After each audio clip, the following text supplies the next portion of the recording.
গায়ানা হোক বা ডমিনিক, 5 দশক পরও কোনো ভারতীয় প্রধানমন্ত্রীকে পেয়ে উচ্ছ্বসিত ক্লাইভ লয়েড, চন্দ্রপলদের মতো দেশ। সকলে যেন মোদীকে সে দেশের জাতীয় সর্বোচ্চ সম্মান তুলে দিতে অধীর আগ্রহে অপেক্ষা করছিল। শুধু সম্মান প্রদানই নয়, গায়ানার পার্লামেন্টে ভাষণও দেবেন প্রধানমন্ত্রী। এর আগে বিদেশের মাটিতে 13 বার সংসদে বক্তব্য রেখেছেন মোদী। এর আগে কোন রাষ্ট্রনায়কই এই নজির স্থাপন করেননি। মনমোহন সিং যখন প্রধানমন্ত্রী ছিলেন তখন 7 বার বিদেশে গিয়ে সে দেশের পার্লামেন্টে বক্তব্য রেখেছিলেন। ইন্দিরা গান্ধী বক্তব্য রেখেছিলেন 4 বার, জওহরলাল নেহেরু ভাষণ দিয়েছিলেন 3 বার, আর রাজীব গান্ধী ও অটল বিহারী বাজপেয়ী বক্তব্য রেখেছিলেন 2 বার। ফলে বিশ্বের দরবারে অন্য এক মাইলস্টোন ছুঁয়ে ফেলেছেন নরেন্দ্র মোদী। নিজের রেকর্ড এখন নিজেই ভাঙছেন তিনি। আমেরিকায় গিয়ে মার্কিন কংগ্রেস অধিবেশনে 2 বার ভাষণ দিয়েছিলেন মোদী, একবার 2016 সালে, শেষবার 2023 সালে।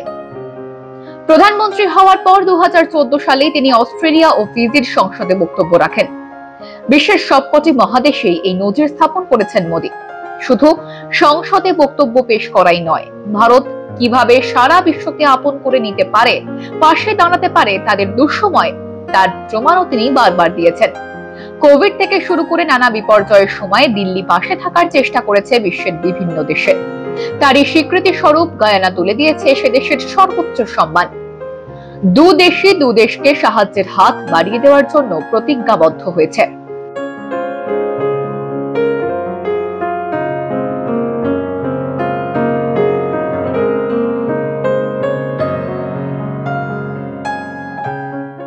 सर्वोच्च पुरस्कार से सम्मानित किए जाने पर मैं मेरे मित्र राष्ट्रपति इरफान अली का हृदय से आभार व्यक्त करता हूं। Your Excellency President Irfan Ali, Excellencies, distinguished guests, friends, Namaskar. I express my heartfelt gratitude to my friend President Irfan Ali for conferring upon me Guyana's highest award. यह सम्मान केवल मेरा ही नहीं, बल्कि भारत के 140 करोड़ लोगों का सम्मान है। यह हमारे संबंधों के प्रति आपकी गहरी प्रतिबद्धता का सजीव प्रमाण है, जो हमें हर क्षेत्र में आगे बढ़ने के लिए प्रेरित करता रहेगा। This honor does not only belong to me, but also to 1.4 billion Indians. This is a living proof of your deep commitment towards our relations, which will continue to inspire us to move forward in every field.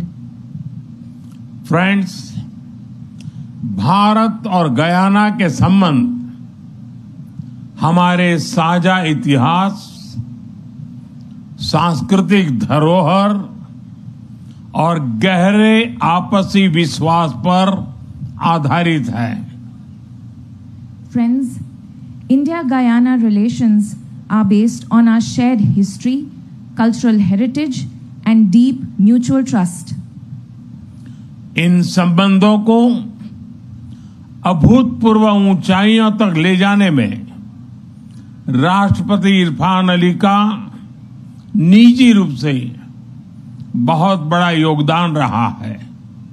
उनके नेतृत्व में हम हर दिशा में निरंतर आगे बढ़ रहे हैं। आज की चर्चाओं में भी मैंने भारत के लोगों के प्रति उनके स्नेह और आदर को महसूस किया।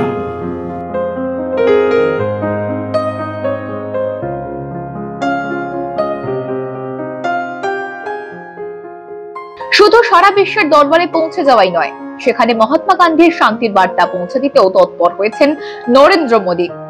গায়ানায় গিয়ে তিনি মহাত্মা গান্ধীর মূর্তিতে শ্রদ্ধার্ঘ্য অর্পণ করেন। এ নিয়ে 21 বার তিনি বিদেশের মাটিতে গান্ধী মূর্তিতে শ্রদ্ধা জানালেন। রাশিয়া ইউক্রেন যুদ্ধ চলাকালীন 23 আগস্ট মোদী যখন ইউক্রেন যান, তখন কিয়েভে গিয়ে গান্ধীর ভাবধারা প্রচার করেছিলেন। 21শে জুন বিশ্ব যোগা দিবসে আমেরিকার রাষ্ট্রসংঘের সদর দপ্তরে গান্ধী মূর্তিতে পুষ্পার্ঘ্য দেন। গত বছর মে মাসে হিরোশিমা গিয়েও মহাত্মা গান্ধীর আবক্ষ মূর্তি উন্মোচন করেন।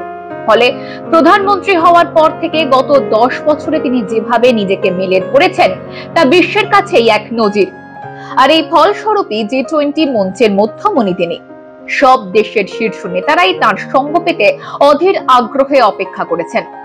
রাশিয়া ইউক্রেন যুদ্ধ ঘিরে যখন সারা বিশ্ব বিভক্ত, তখন বিবাদ মেটাতে মোদির ওপরই ভরসা করতে চাইছেন সকলেই। এখানেই তিনি অনন্য, বিশ্ব নেতাদের মাঝে এখানেই এগিয়ে তিনি। ব্যুরো রিপোর্ট, মাধ্যম।